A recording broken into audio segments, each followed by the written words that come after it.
Garrett et Della Beckwith sont partis pour leur expédition d'escalade sur le mont Hooker, avec suffisamment d'équipement pour gérer n'importe quelle urgence. Sauf qu'ils ont laissé leur téléphone satellite dans le camion. Quand le grimpeur expérimenté et sa fille de 19 ans ont manqué leur appel de contrôle prévu, ce simple détail a transformé une recherche de routine en le mystère le plus déroutant du Wyoming. 11 ans plus tard, 2 grimpeurs sont tombés sur leur camp, suspendus sur une paroi rocheuse, où le contenu horrifiant d'un seul sac de couchage allait envoyer les enquêteurs dans une nouvelle recherche désespérée de réponses. Le silence a commencé un mardi fin août 2013. Ce n'était pas un silence soudain et alarmant, mais un silence lent et rampant qui s'est infiltré dans les coins de la maison de la famille Beckwith, dans le Wyoming. Marianne Beckwith avait attendu l'appel à 19 heures. C'était leur convenu, celle sur laquelle son mari, Garrett, avait insisté avant que lui et leur fille de 19 ans, Della, partent pour leur voyage d'escalade. Garrett, un ingénieur de 45 ans, était un homme de système et de redondance, un planificateur méticuleux qui croyait que le chaos de la nature pouvait être géré avec suffisamment de prévoyance. Un appel de contrôle manqué ne faisait pas partie de son système. Alors que 19 heures passaient, Marianne s'est dit que ce n'était rien. Une batterie déchargée sur le téléphone satellite, une voie difficile sur la paroi rocheuse qui avait pris plus de temps que prévu. Le mont Hooker n'était pas une randonnée décontractée. C'était une bête formidable de granit et de glace au cœur de la chaîne de Wind River, un endroit qui ne respectait pas les horaires. Elle s'est occupée, le café qu'elle avait préparé pour l'appel refroidissant sur le comptoir. La maison semblait trop grande, le bourdonnement familier du réfrigérateur et le tic-tac de l'horloge sur le mur, amplifiant l'absence du seul son qu'elle attendait. Le mercredi, le silence avait pris des dents. Marianne se retrouvait à faire les 100 pas, prenant son téléphone pour ne voir que le même écran vide. Elle a relu le dernier message de Della, envoyé 4 jours plus tôt depuis le début du sentier. Il était si plein de vie, si béatement inconscient. On commence l'approche. On se voit dans quelques jours. Je t'aime. Les mots, autrefois réconfortants, ressemblèrent pas maintenant à un fantôme. Le partenaire d'escalade de Garrett, Alistair Finch, l'avait une fois décrit comme le grimpeur le plus sûr qu'il connaissait. Un homme qui vérifiait ses nœuds 3 fois et cartographiait chaque éventualité. Pour lui, d'avoir 2 jours de retard sans nouvelles n'était pas seulement inhabituel. C'était une violation de son propre code rigide. L'anxiété rongeante dans l'estomac de Marianne s'est transformée en une certitude froide et dure. Quelque chose n'allait pas. Juste après midi, le mercredi, les mains tremblantes légèrement, Marianne Beckwith a composé le numéro du bureau du shérif du comté de Fremont. Elle a parlé à une voix calme et professionnelle à l'autre bout. Sa propre voix tendue, alors qu'elle essayait de transmettre la gravité de la situation sans paraître hystérique. Elle a expliqué que son mari, Garrett, et leur fille, Della, étaient à portée disparue. Elle a détaillé leur itinéraire prévu sur le mont Hooker, soulignant l'expérience étendue de Garrett et son engagement inébranlable envers les protocoles de sécurité. Elle a raconté le dernier message texte de Della, les mots s'étranglant dans sa gorge. Pour le répartiteur, c'était un appel familier dans une région définie par sa nature sauvage. Mais la mention du mont Hooker, couplée à 2 jours de silence d'un grimpeur expérimenté, a élevé le rapport. Ce n'était pas un touriste perdu lors d'une randonnée d'une journée. C'était une situation à haut risque, dans l'un des environnements les plus impitoyables de l'État. L'affaire a été immédiatement signalée comme un incident de personnes disparues de haute priorité. Dans l'heure, un adjoint s'est vu attribuer la première étape procédurale dans ce que tout le monde savait pourrait devenir une entreprise massive. Sa tâche était simple, mais cruciale. Conduire jusqu'au début du sentier isolé, à la lisière de la nature sauvage, et confirmer la présence du véhicule des Beckwith. Alors que la voiture de patrouille de l'adjoint soulevait de la poussière sur la longue route non pavée menant dans les montagnes, il se dirigeait vers la première pièce d'un puzzle qui déroulerait les enquêteurs pendant plus d'une décennie. La recherche de Garrett et de la Beckwith avait officiellement commencé. Le trajet jusqu'au début du sentier de Big Sandy était un long voyage, cahotant vers l'isolement. L'adjoint Miles Corbin du bureau du shérif du comté de Fremont sentait les derniers vestiges de la civilisation disparaître à chaque kilomètre que sa voiture de patrouille parcourait sur la route de terre ondulée. Le ciel bleu immaculé de Landers cédait la place à une canopée plus large et plus imposante, encadrée par les dents déchiquetées de la chaîne de Wind River s'élevant au loin.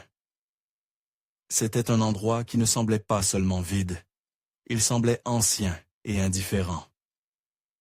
Il avait déjà répondu à des appels comme celui-ci, mais il y avait un poids à celui-ci. Un sentiment de pressentiment qui s'installait dans son estomac. La voix de Marianne Beckwith au téléphone avait été tendue, avec un contrôle qui était en quelque sorte plus alarmant que la panique pure. Elle avait décrit son mari, Garrett, non pas comme un homme qui pouvait se perdre, mais comme un homme pour qui se perdre était une impossibilité logique. Les pneus de Corbin ont crissé sur le gravier du parking du début du sentier. Une clairière éparse creusée dans la forêt de pins et de trembles, il n'y avait qu'une poignée de véhicules dispersés.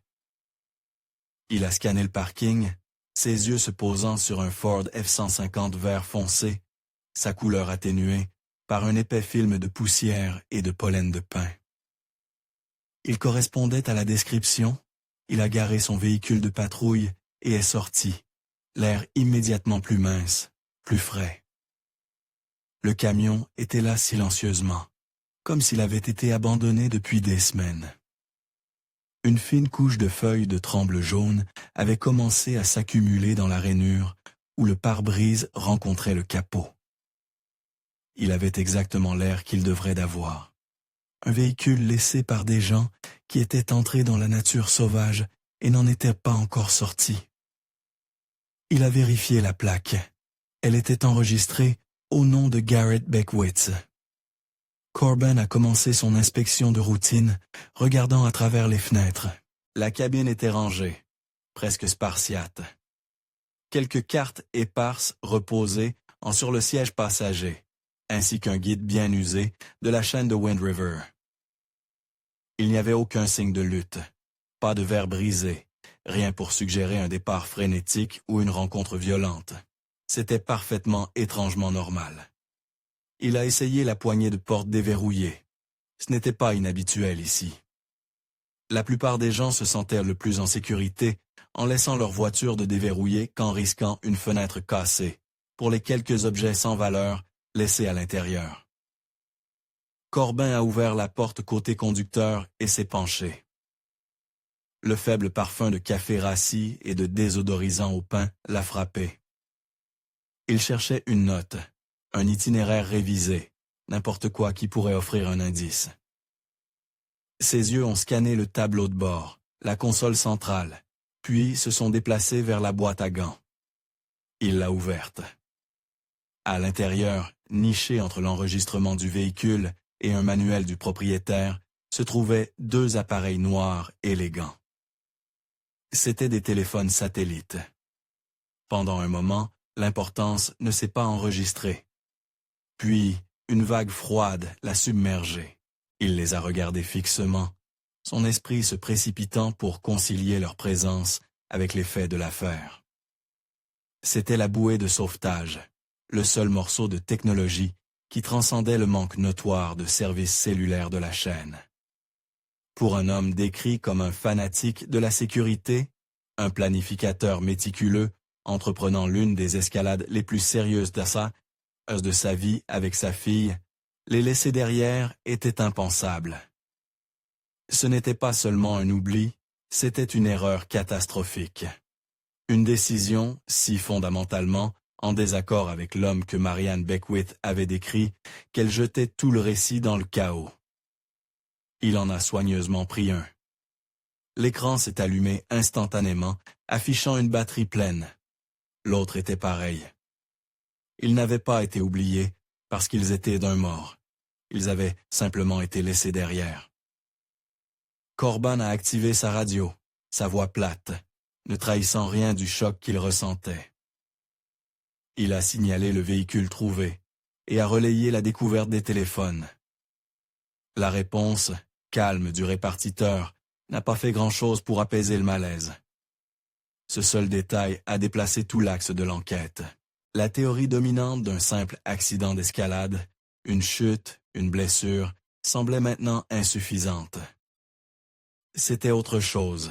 C'était un mystère qui ne commençait pas sur les pentes traîtresses du mont Hooker, mais juste ici, dans la cabine silencieuse et poussiéreuse de ce camion. En quelques heures, le début du sentier s'est transformé en un poste de commandement animé. Les camions de recherche et sauvetage, SR, du comté de Fremont, sont arrivés, suivis de véhicules transportant des bénévoles et de l'équipement. Des cartes étaient rétalées sur les capots des camionnettes, l'immense topographie du mont Hooker et de ses sommets environnants, réduit à un réseau vertigineux de courbes de niveau. Le commandant Sarr, un homme au visage buriné par des décennies d'opérations en haute altitude, a dessiné une grille de recherche massive. Son marqueur, traçant les routes, probables et possibles, que les Beckwith auraient pu emprunter. L'ambiance était professionnelle et urgente, mais un sous-courant de pessimisme était déjà présent. Tout le monde là savait les chances. La chaîne de Wind River était un endroit qui pouvait avaler les gens entiers, ne laissant même pas un lacet derrière. Les premiers revols ont commencé cet après-midi-là. Un hélicoptère de recherche a décollé, ses rotors battant un battement rythmique contre le vaste silence de la montagne. Depuis les airs, l'ampleur du défi était d'une clarté à couper le souffle. Le mont Hooker n'était pas un seul sommet, mais un massif complexe de parois de granit, de couloirs abrupts et de cirques ombragés qui s'étendaient à 10 sur des kilomètres. L'hélicoptère semblait un minuscule insecte contre les faces rocheuses colossales. Les observateurs à l'intérieur scannaient la étendue infinie de gris et de blanc, cherchant un éclair de couleur, une veste, une tente, un morceau d'équipement, n'importe quoi qui n'appartenait pas. Ils n'ont rien vu. Au deuxième jour, la recherche s'était intensifiée, mais la montagne restait silencieuse. Les équipes au sol, composées de membres SR très en forme, ont parcouru les sentiers établis, criant les noms de Garrett et Della dans le vent, leurs appels avalés par l'immensité des canyons. Ils n'ont rien trouvé. Puis, le temps a tourné. Le ciel bleu clair du début de l'automne s'est meurtri en un gris sombre et menaçant. La température a chuté et un vent mordant a commencé à hurler depuis les hauts sommets. Ce qui a commencé comme une pluie froide s'est rapidement transformé en grésil, puis en neige. La tempête, arrivant quelques semaines plus tôt que d'habitude, était un coup brutal et physique à l'effort de recherche. L'hélicoptère a été cloué au sol indéfiniment. La roche traîtresse et glissante est devenue un piège mortel pour les équipes au sol, forçant le commandant Sarr à prendre la décision difficile de les rappeler. La recherche officielle était paralysée, alors que l'effort officiel stagnait. Un effort non officiel a commencé. Le vieux partenaire d'escalade de Garrett, Alistair Finch, est arrivé au poste de commandement. C'était un homme nerveux dans la fin de la quarantaine, avec l'intensité tranquille de quelqu'un qui a passé une vie dans des environnements sérieux. Il a écouté le rapport du commandant Sarr, son regard fixé sur la carte, son expression sombre. Il savait, comme les officiels, que les protocoles de recherche standards pourraient ne pas suffire. Garrett était un artiste sur la roche, et il était connu pour être attiré par des lignes obscures et difficiles qui n'apparaîtraient dans aucun guide. Alistair a passé quelques appels. En un jour, un petit groupe d'élite de grimpeurs locaux s'était rassemblé. Ils n'étaient pas un certifié SR, mais ils étaient des experts de ce terrain spécifique. Ils ont apporté leurs propres cordes, leurs propres équipements, et une connaissance intime et intuitive de la montagne qu'aucune carte ne pouvait fournir. Alors que les équipes officielles s'étaient de concentrer sur le probable, le groupe d'Alistair s'est concentré sur l'improbable.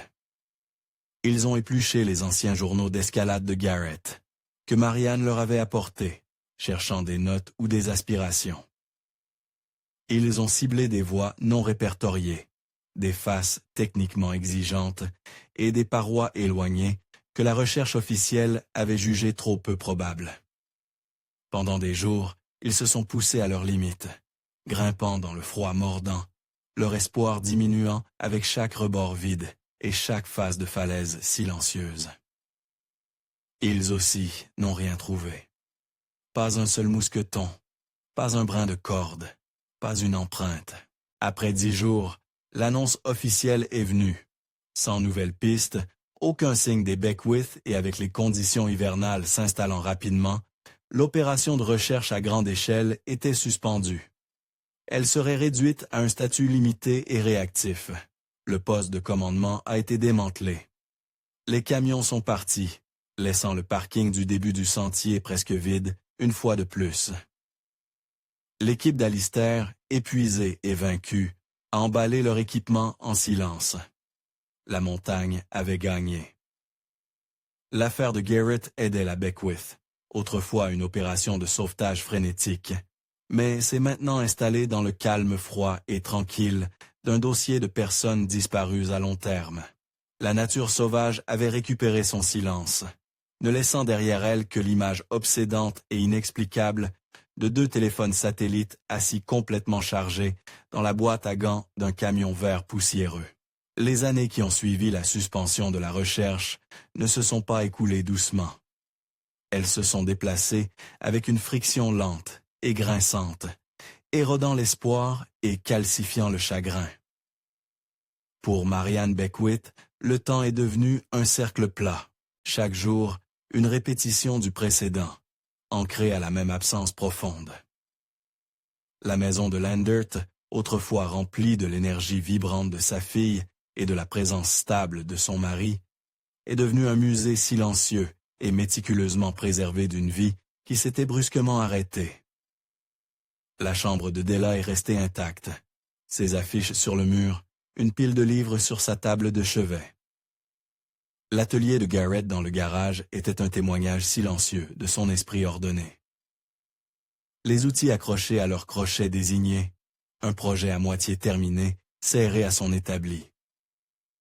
Déplacer quoi que ce soit ressemblait à une trahison. Une admission qu'il ne reviendrait jamais. Une concession que Marianne n'était pas encore prête à faire. Dans la communauté plus large, l'histoire des Beckwith est lentement passée d'une tragédie brute et immédiate à une pièce du folklore local. El Nodian est devenu un conte de mise en garde. Une histoire de fantômes chuchotée au début des sentiers et dans les magasins d'escalade. On racontait aux nouveaux grimpeurs de la chaîne de Wind River l'histoire du père expert et de sa fille talentueuse, qui étaient entrés dans les montagnes et avaient simplement disparu, ne laissant derrière eux que leurs camions et 2 téléphones satellites parfaitement bons. L'histoire servait de rappel sinistre du pouvoir absolu de la nature sauvage, de sa capacité à effacer même les plus préparés. Le flot initial de plats de cuisinés et d'appels de condoléances à la maison de Marianne s'était réduit à un filet, puis à un silence respectueux et compréhensif de voisins qui ne savaient plus quoi dire. Elle était piégée dans un état de deuil suspendu, un limbe, dont il n'y avait pas d'échappatoire parce qu'il n'y avait pas de finalité. Le dossier officiel, épais de grilles à 2 recherches, de transcriptions d'entretiens et de rapports techniques, a été déplacé d'un tiroir d'enquête active à une armoire de cas non résolus au bureau du shérif du comté de Fremont. Il était là, un témoignage d'un mystère qui avait résisté à tous les efforts pour le résoudre. Puis, 3 ans après la disparition, à l'été 2016, une lueur de possibilités a brisé l'immobilité.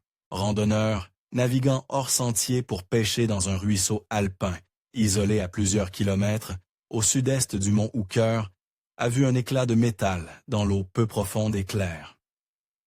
Il a tendu la main et a sorti un petit morceau d'aluminium hexagonal, un coinceur d'escalade coincé fermement dans une fissure d'un rocher immergé. C'était un équipement de protection haut de gamme, usé mais toujours solide. Le randonneur, lui-même un homme de plein air expérimenté, connaissait l'affaire Beckwith. Il a soigneusement marqué l'emplacement et a apporté l'équipement au bureau du shérif. La découverte a brièvement ressuscité l'enquête.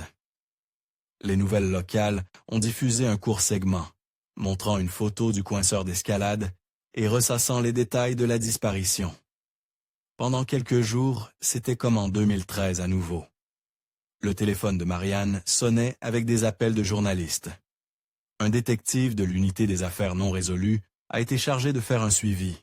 Il a recoupé la marque du coinceur, une pièce spécialisée fabriquée par une petite société européenne, avec l'inventaire de l'équipement que Garrett était connu pour utiliser, compilé à partir de reçus et de la mémoire d'Alistair Finch. C'était une correspondance. La marque était l'une des préférées de Garrett. L'espoir, cependant, est une chose fragile. L'enquête de suivi du détective a révélé l'ambiguïté frustrante de l'indice. Bien que la marque soit la préférée de Garrett, elle était également populaire parmi d'autres grimpeurs sérieux. Il n'y avait pas de numéro de série, aucune marque unique qui pourrait le lier définitivement à lui. De plus, son emplacement était problématique. Le ruisseau était à des kilomètres de toute route logique d'ascension ou de descente sur le mont Hooker. Il aurait pu être emporté en aval pendant 3 ans, depuis presque n'importe où. Ou il aurait pu être lâché par un autre grimpeur entièrement. Après une semaine d'analyse et une recherche cible mais infructueuse de la zone où le coinceur a été trouvé, le détective a dû conclure que c'était une impasse. L'indice était trop commun, sa provenance trop incertaine. La brève lueur d'espoir pour Marianne s'est éteinte, laissant l'obscurité qui a suivi se sentir encore plus profonde. 2 autres années se sont écoulées. L'affaire a replongé dans l'obscurité jusqu'à ce qu'elle soit ressuscitée dans l'endroit le plus inattendu. Un forum d'escalade en ligne de niche, basé sur du texte, une relique d'une époque antérieure d'Internet qu'une petite communauté de grimpeurs dévoués fréquentait encore. Dans un fil de discussion dormant depuis longtemps de 2013, intitulé « Disparition Beckwith », même de Hooker, un utilisateur avec un pseudonyme anonyme a publié une nouvelle théorie.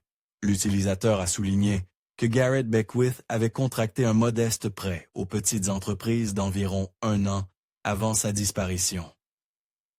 Ils ont spéculé sans aucune preuve que peut-être l'entreprise échouait et que Garrett, confronté à la ruine financière, avait mis en scène la disparition comme un moyen d'échapper à ses dettes, peut-être même en faisant du mal à sa fille, dans le processus.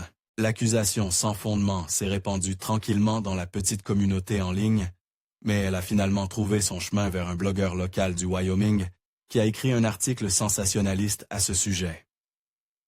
La rumeur, née dans les coins sombres d'Internet, était maintenant un récit public, entachant la mémoire d'un homme qui ne pouvait pas se défendre. Pour Marianne, c'était une violation profonde. La suggestion que Garrett aurait pu être responsable de leur sort, qu'il aurait pu faire du mal à Della, était une cruauté qu'elle pouvait à peine comprendre. La nature publique de la rumeur, même infondée, a forcé la main de l'unité des affaires non résolues. Un détective a de nouveau été chargé de sortir le dossier Beckwith. Il a passé 1 semaine à examiner méticuleusement la vie de Garrett, une tâche qui ressemblait à une intrusion dans le monde privé d'un homme mort. Il a assigné à comparaître les relevés bancaires, les rapports de crédit et les documents de prêt pour la petite société de conseil en ingénierie que Garrett avait créée. Le tableau financier qui a émergé n'était pas celui du désespoir. L'entreprise était solvable, sinon follement rentable. Les paiements du prêt étaient tous à jour. Garrett avait une police d'assurance vie saine, mais ce n'était rien d'extravagant, et Marianne était la seule bénéficiaire. Il n'y avait pas de gros retrait d'espèces, pas d'actifs liquidés. Aucun signe d'un homme planifiant de fuir sa vie. Après un examen exhaustif, le détective a écrit un addendum final au dossier, motif financier pour disparition volontaire infondée. La rumeur a été officiellement démentie, mais les dégâts s'étaient lieu faits. Une autre voie d'enquête potentielle avait été explorée et s'était révélée être un désert stérile. L'affaire Beckwith était maintenant plus froide que jamais. Elle était devenue un dossier de négation, une histoire définie parce qu'elle n'était pas. Il n'y avait aucune preuve de jeu déloyal, aucune preuve d'une disparition mise en scène et aucune preuve d'un simple accident. L'enquête était officiellement inactive, un fantôme dans les archives du département du shérif. La vaste étendue silencieuse de la chaîne de Wind River gardait ses secrets, et le mystère restait ancré à ce fait unique, exaspérant et inexplicable. Deux grimpeurs étaient allés affronter une montagne mortelle et avaient laissé leur seul espoir de sauvetage assis complètement chargé dans la boîte à gants de leur camion. 11 ans, c'est long.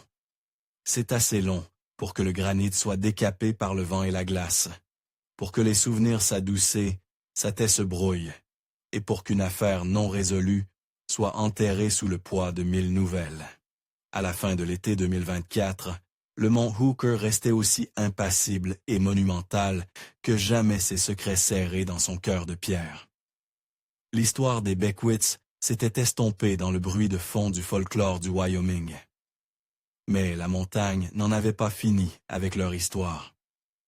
Claude Evans et Ben Carter étaient une race différente de grimpeurs de Garrett Beckwiths. Ils appartenaient à une nouvelle génération, armés d'équipements ultra légers, de données météorologiques avancées sur leur téléphone et d'un apérite pour repousser les limites de ce qui était considéré comme possible.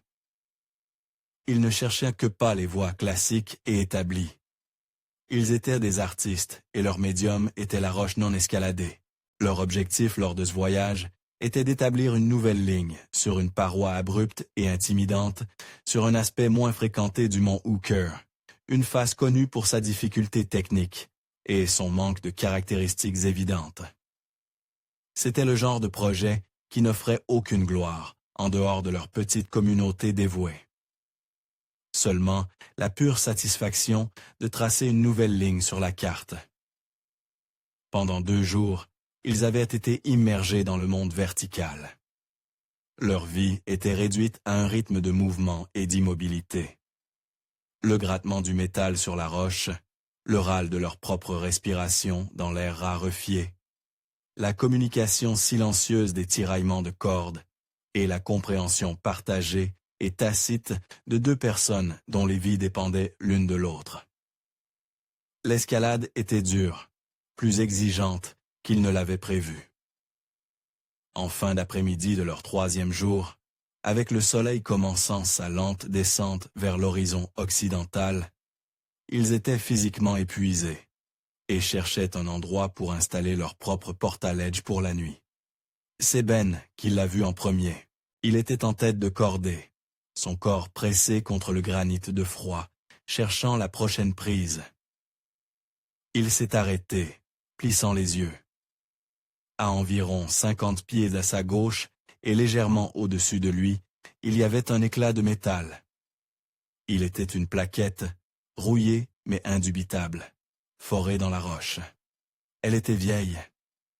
Il a appelé Chloé, sa voix légèrement étouffée par le vent. Il avait trouvé un piton. Chloé, ancrée en dessous, a scanné la paroi. Cela n'avait aucun sens.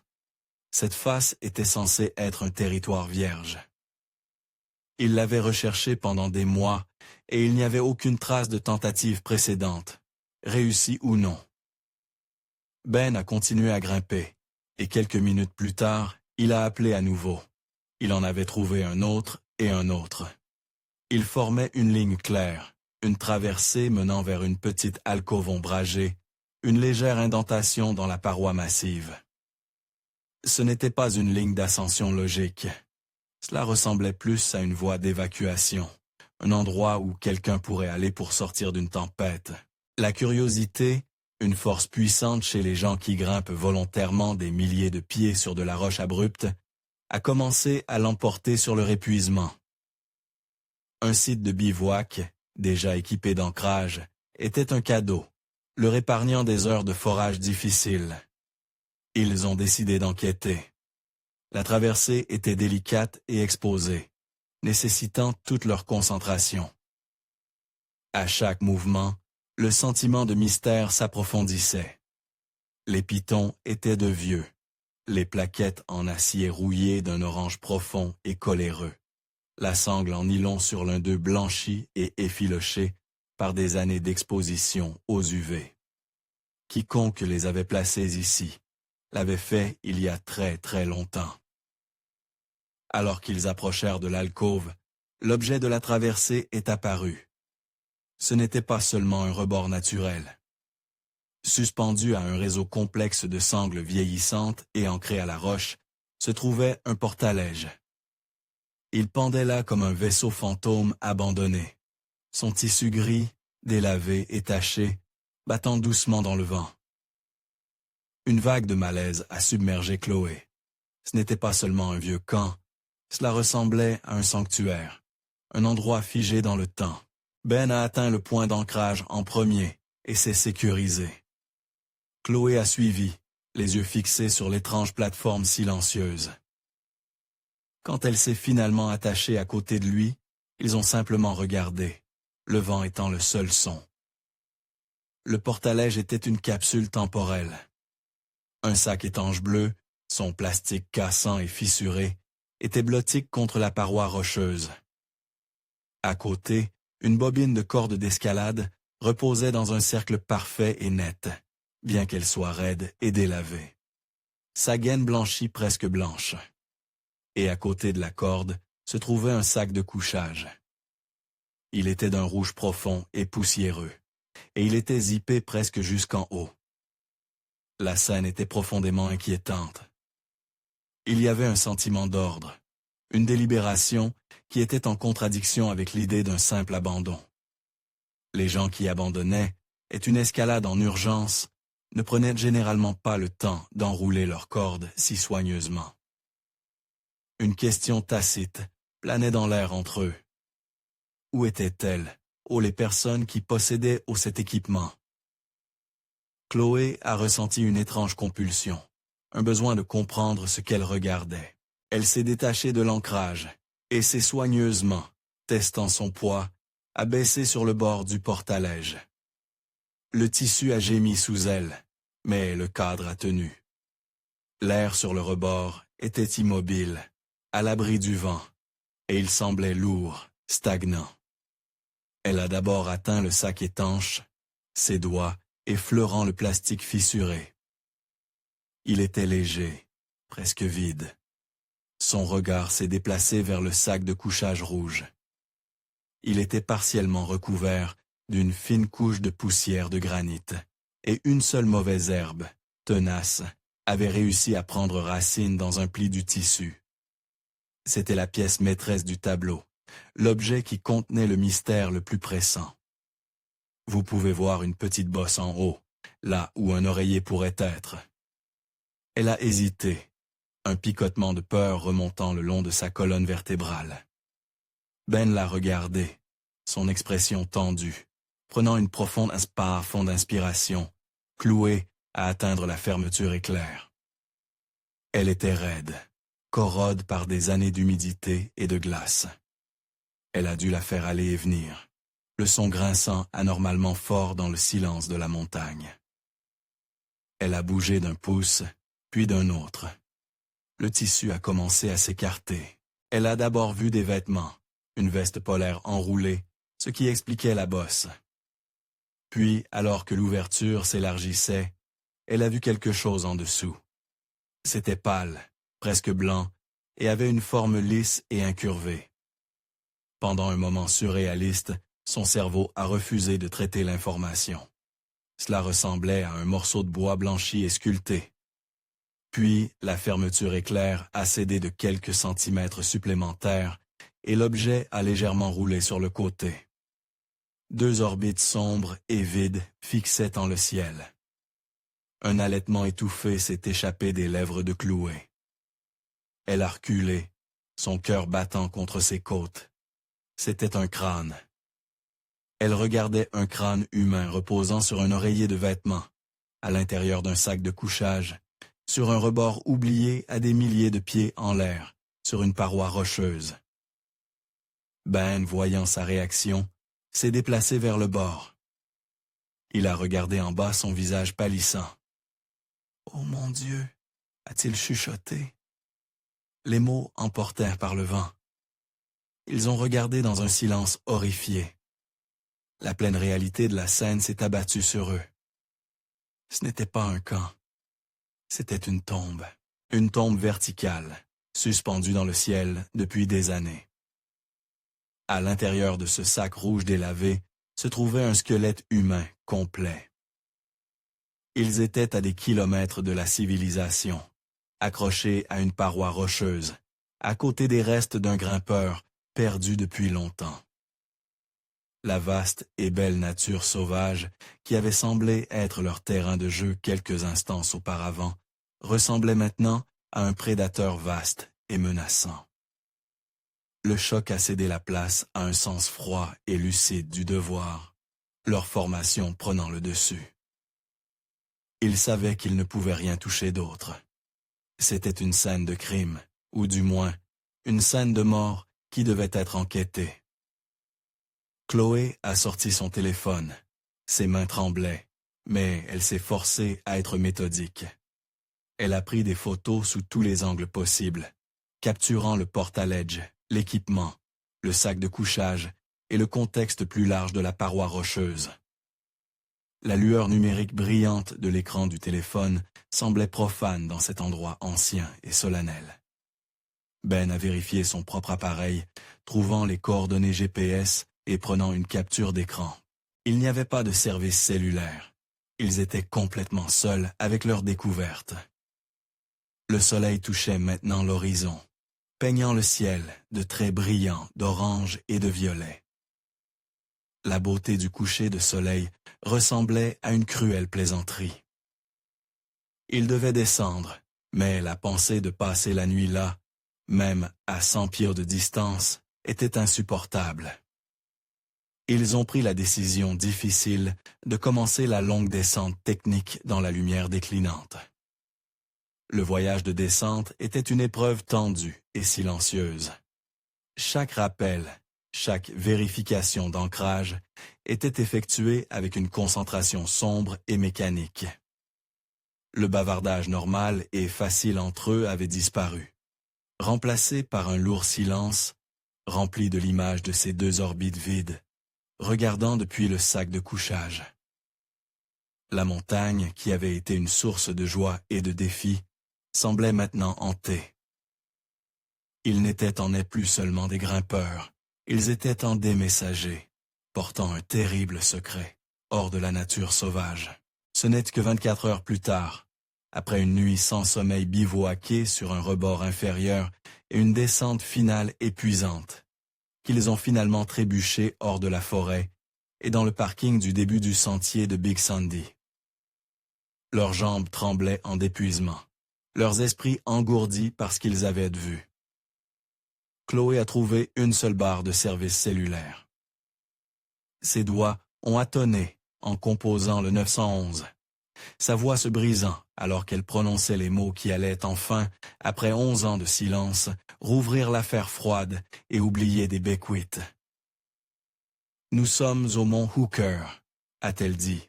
« Nous avons trouvé quelque chose. Nous avons trouvé un corps. » L'appel de Chloé Vince a envoyé une secousse à travers le bureau du shérif du comté de Fremont. Une découverte sur le mont Hooker, un corps sur un porte-à-ledge, c'était un scénario aussi spécifique et si étrange qu'il a immédiatement sorti l'affaire la plus ancienne et la plus froide des archives. Le dossier Beckwith, épais de la poussière de 11 ans, a été ouvert sur le bureau de la détective Isabella Rossi. Rossi était nouvelle dans l'unité des affaires non résolues. Une enquêtrice vive et férue de technologie qui s'était bâtie une réputation pour voir les anciennes preuves avec des yeux neufs. Elle avait 28 ans, ce qui signifie qu'elle était elle-même adolescente lorsque Garrett et Della Bucket avaient disparu. En lisant les rapports initiaux de 2013, les détails ressemblaient à des échos d'une autre époque. Le bril de recherche, la vie de suspension, le mystère déroutant des téléphones satellites. Maintenant, un fantôme de ce passé était réapparu suspendu à des milliers de pieds dans les airs. Le premier défi était immédiat et immense, l'emplacement. Ce n'était pas une scène de crime qui pouvait être délimitée avec du ruban jaune. C'était une scène de crime verticale, un cauchemar logistique, accessible seulement à une poignée de personnes dans le monde. La détective Rossi se tenait devant une image satellite massive et haute résolution du mont Hooker avec Claude Evans et Ben Carter pointant vers une minuscule tache pixelisée sur une paroi de granit abrupte. L'opération pour traiter la scène nécessiterait un niveau de collaboration et d'expertise rarement vu. Rossi a assemblé une équipe spécialisée, un anthropologue médico-légal de l'Université d'État, un technicien de scène de crime senior et, plus crucial encore, 2 membres de l'équipe d'élite de recherche et sauvetage de Jenny Lake du Parc national de Grand Teton, qui était parmi les meilleurs spécialistes de récupération en haute altitude du pays. L'opération a commencé 2 jours plus tard, sous un ciel clair et impitoyable. Un hélicoptère servait de centre de commandement mobile, ses rotors battant un rythme régulier contre le silence de la montagne. La première tâche était la reconnaissance. La détective Rossi et l'anthropologue médico-légal, le docteur Harry Storm, ont fait le tour du site depuis les airs. Le port à Ledge, une minuscule plateforme d'apparence fragile contre l'échelle écrasante de la roche. À travers des jumelles, Rossi pouvait voir la scène exactement comme Chloé l'avait décrite. Le tissu gris, délavé, la bobine de corde, le sac de couchage rouge inquiétant. C'était un endroit qui avait été enfermé du monde, préservé par sa propre inaccessibilité. La récupération elle-même était un processus minutieux de plusieurs jours. Les 2 grimpeurs, un sort, étaient les premiers sur la paroi, établissant un nouvel ensemble sécurisé de cordes et d'ancrage au-dessus du site. De cette station, ils pouvaient descendre en rappel jusqu'au port à Ledge, agissant comme les mains et les yeux de l'équipe d'enquête. Chaque action était relayée par radio, à la détective Rossi et au docteur Thorne, qui observait depuis un camp de base temporaire établi sur un rebord plus large et plus stable, plusieurs centaines de pieds en dessous. La première priorité était de tout documenter in situ. Les grimpeurs, portant des caméras corporelles, se déplaçaient avec la précision d'un chirurgien. Ils ont photographié le port à Ledge sous tous les angles. Ils ont pris des gros plans des nœuds, des sangles, de la façon dont l'équipement était arrangé. Le technicien de scène de crime, regardant le flux en direct, les a dirigés, leur demandant de mesurer la distance entre les objets, de vérifier s'il y avait des objets non liés à l'escalade, de chercher tout ce qui semblait déplacé.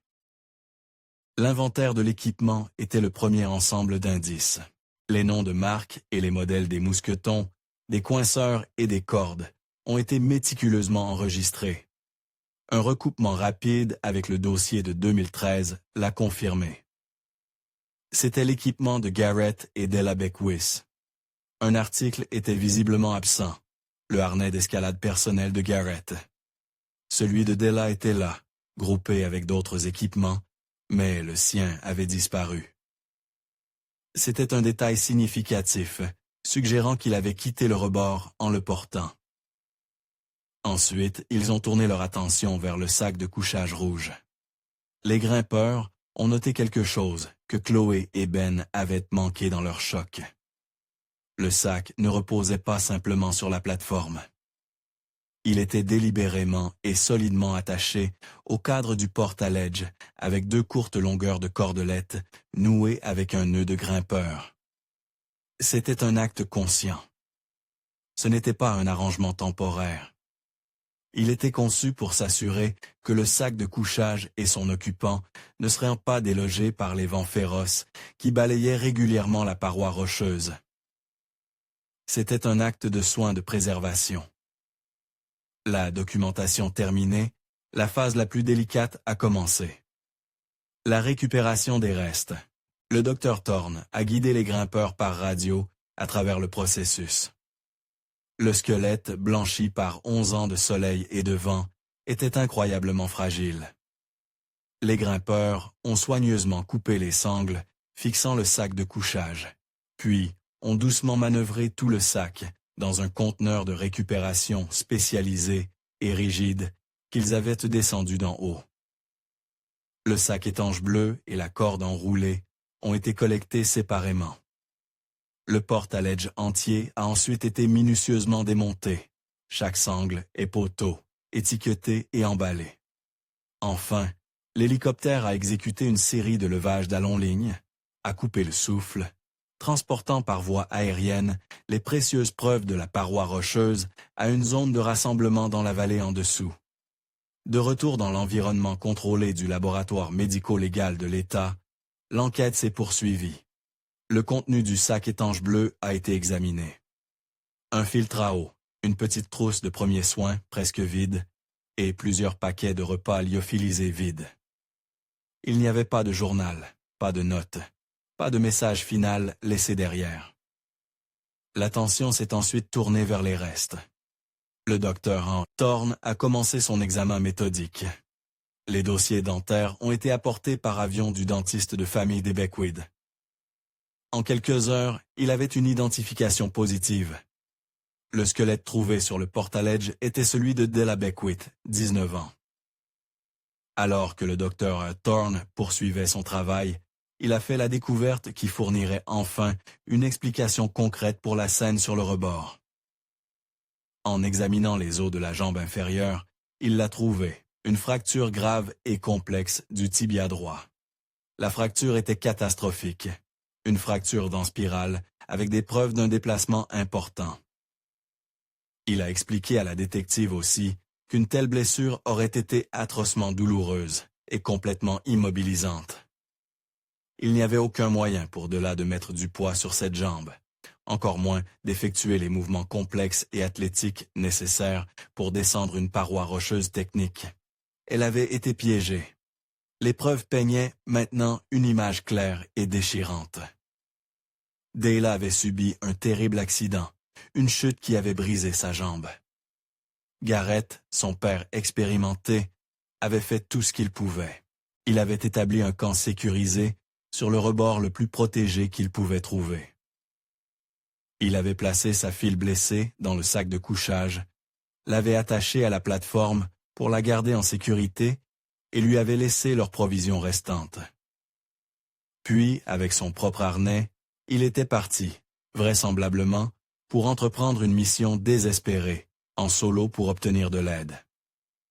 La scène sur le porte-à-ledge n'était pas une scène de crime au sens traditionnel. C'était l'épicentre d'une tragédie. Elle répondait à la question de ce qui était arrivé à Della, mais, ce faisant, elle approfondissait le mystère de son père. Où était allé Garrett? Il avait quitté ce rebord dans la vaste nature sauvage impitoyable, et avait disparu aussi complètement que s'il avait marché dans le ciel lui-même. L'enquête avait trouvé l'un des Beckwith, mais maintenant, elle devait commencer une nouvelle recherche pour l'autre. Avec le sort de Della Beckwith maintenant compris, le centre de l'enquête s'est entièrement déplacé vers son père. Garrett Beckwith n'était plus seulement une personne disparue. C'était un homme avec un point de départ connu et un but désespéré et tragique. La détective Rossi a convoqué une réunion avec l'équipe SAR et Alistair Finch, l'ancien partenaire d'escalade de Garrett, qui avait pris l'avion dès qu'il avait entendu la nouvelle. Il se tenait autour d'une carte topographique massive et autres résolutions étalées sur une table, le site du porte-à-ledge marqué d'une seule épingle rouge. La question n'était plus où ils étaient, mais où l'un d'eux était allé. Il aurait essayé la route la plus directe vers le bas, a dit Alistair, son doigt traçant une série de ravins escarpés, et de rebord sur la carte, directement en dessous de l'épingle. Il était contre la montre. La blessure de Della, le temps. Il n'aurait pas pensé à une descente sûre et facile. Il aurait pensé à la vitesse. Sur la base de cette expertise, Rossi a autorisé une nouvelle recherche hautement ciblée. Ce n'était pas la vaste opération basée sur une grille de 2013. C'était une recherche médico-légale axée sur le chemin logique et probablement dangereux qu'un grimpeur solitaire prendrait dans une situation de vie ou de mort. L'équipe, composée à nouveau de grimpeurs SR d'élite, a commencé son travail aux ancrages vides du portaledge et a commencé à descendre en rappel, leurs yeux scannant chaque fissure et rebord pour tout signe qu'un homme était passé par là 11 ans auparavant.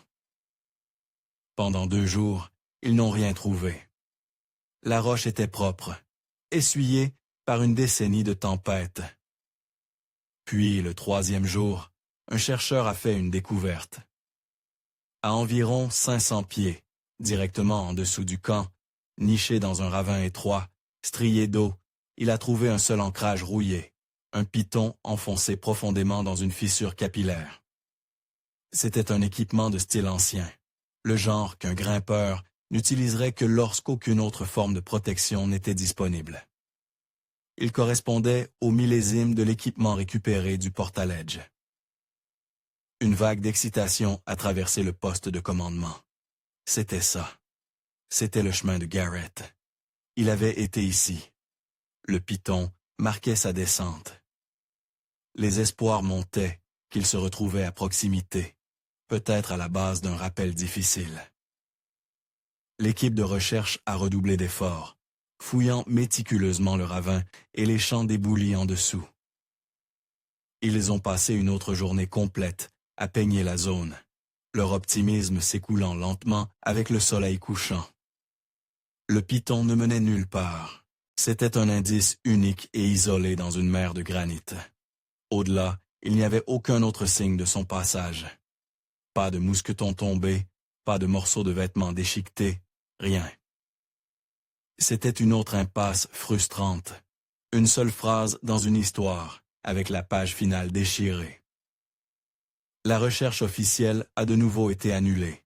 Le mystère des derniers niais moments de Garrett, toujours enfermé par la montagne. Des mois ont passé. Le dossier sur Garrett Beckwith est resté ouvert, mais inactif. La détective Rossi avait épuisé toutes ses pistes. Il semblait que la montagne garderait son secret final. La percée, quand elle est devenue, était entièrement accidentelle. Elle n'avait rien à voir avec l'enquête officielle. Plusieurs mois plus tard, un biologiste de la faune de l'Université du Wyoming menait une étude sur les modèles migratoires des mouflons d'Amérique dans la chaîne de Wind River. Le projet impliquait l'utilisation d'un drone haute résolution pour surveiller les bassins éloignés et inaccessibles qui étaient au habitat principal des moutons. Un après-midi, tout en pilotant le drone à des kilomètres de distance, il le guidait au-dessus d'un bassin accidenté en forme de bol à plusieurs kilomètres, à l'est du mont Hooker. Une zone désolée, entourée de falaises, sans sentier et sans raison logique pour qu'une personne y aille jamais. Alors qu'il scannait les images en direct sur son moniteur, un éclair de couleur non naturelle a attiré son attention.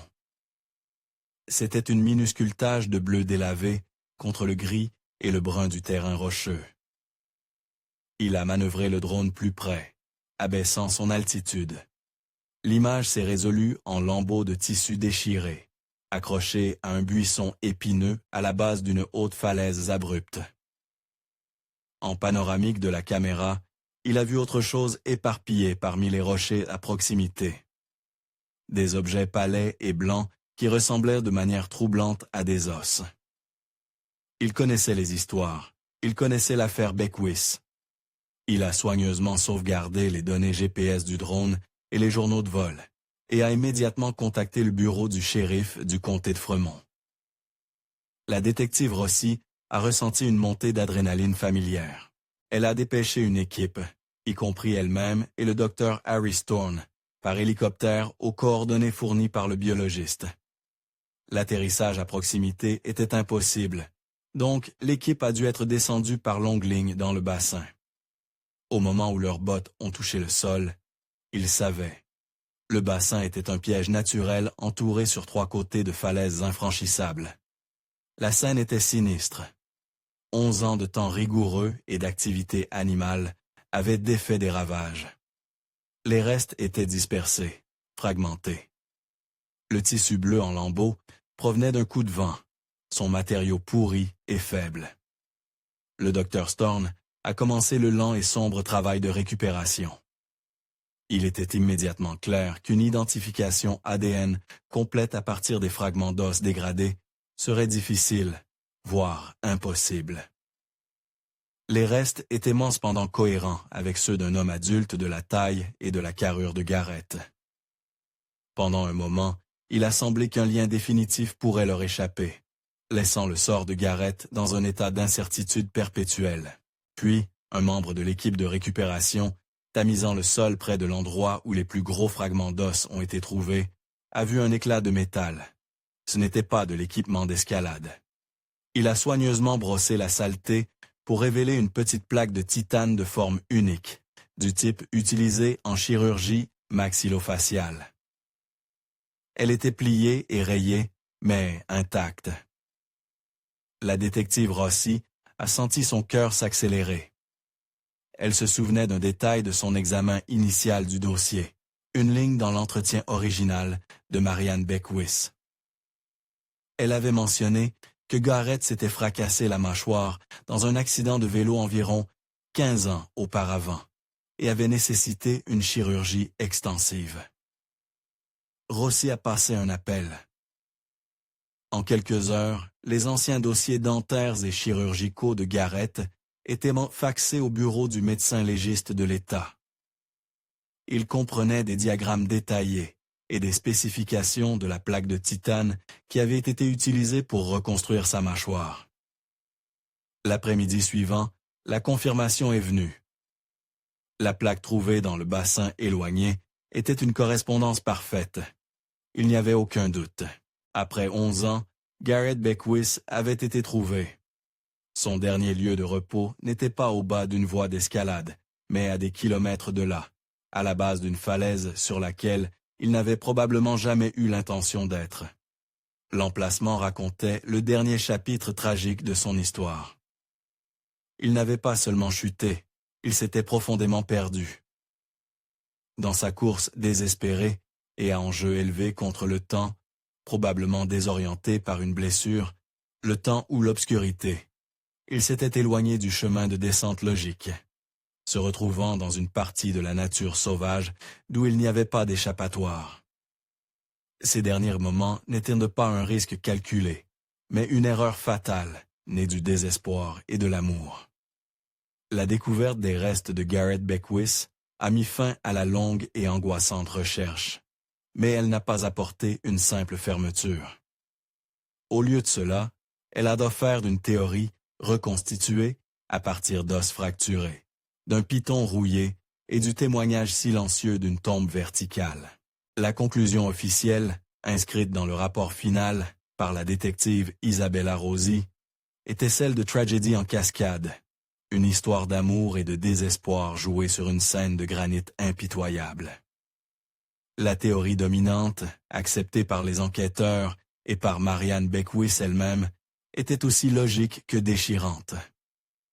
L'histoire a commencé par un faux pas sur la roche, un moment de malchance qui a entraîné la fracture grave de la jambe de Della. À partir de cet instant, leur ambitieuse aventure d'escalade s'est transformée en un combat désespéré pour la survie. Garrett, le planificateur méticuleux, a tout fait correctement. Il a établi un camp sécurisé, sur le Portaledge, une forteresse contre les éléments. Il a stabilisé la blessure de sa fille du mieux qu'il pouvait, l'a placée dans le sac de couchage pour la protéger du vent mordant et du froid, et l'a consciemment attachée à la plateforme. Un acte d'un père, s'assurant que son enfant serait en sécurité pendant son absence. Il lui a laissé leurs provisions, un petit réconfort dans une situation impossible. Puis, portant son harnais, et ne prenant que l'équipement le plus essentiel, il s'est lancé dans une mission en solo pour obtenir de l'aide une descente qu'il savait être pleine de périls. Son chemin, marqué par ce piton solitaire, montrait son intention initiale. Mais quelque part, dans les ravins et rebords dangereux en dessous, quelque chose a mal tourné. Peut-être était-ce la tempête qui approchait et qui avait contrecarré la recherche initiale. Un voile blanc soudain qui effaçait le paysage et son sens de l'orientation. Peut-être était-ce une petite glissade, une blessure mineure qui a aggravé ses problèmes, ou peut-être était-ce simplement l'échelle immense et désorientante de la nature sauvage. Perdu et probablement hypothermique, il avait erré à des kilomètres de sa route, se retrouvant dans le bassin inéluctable, où il a finalement succombé à une chute finale et fatale. À des kilomètres de là, sur la paroi rocheuse, Della attendait. Elle aurait regardé les nuages arriver, son espoir diminuant avec la lumière déclinante, jusqu'à ce qu'elle aussi succombe à ses blessures et au froid implacable.